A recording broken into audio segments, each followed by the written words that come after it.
Altın kurga gitti mi? Altın kur.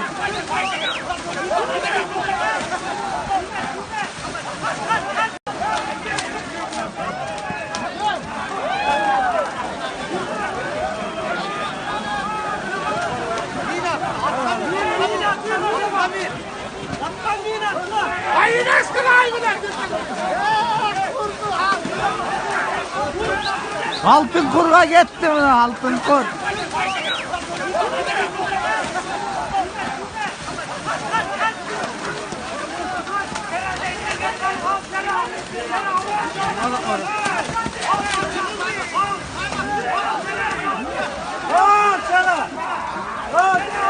Şeraga ver, şeraga.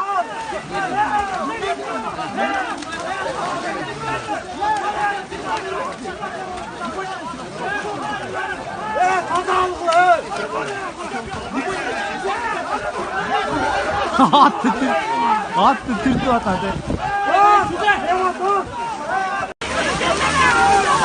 La kurga gitti, kurga. Halvanlar aslan suda. Kurga. Altın kurga. Ya kanka aslan.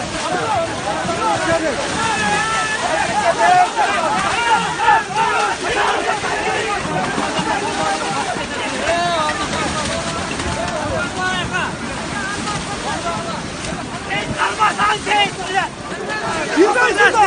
Hoca değil. Hoca girmeyin. Girmeyin bu şurada.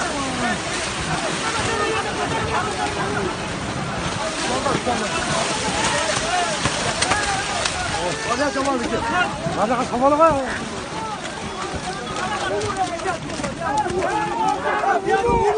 Kurga gitti.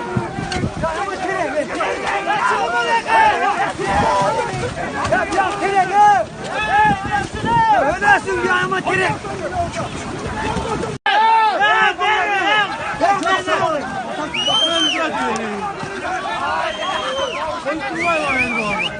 Hayır.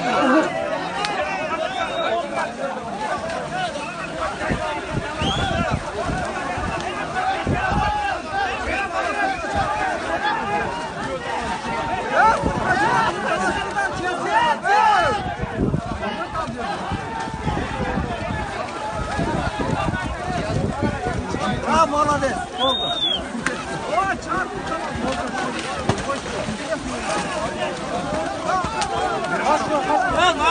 Benimle bana önlerse.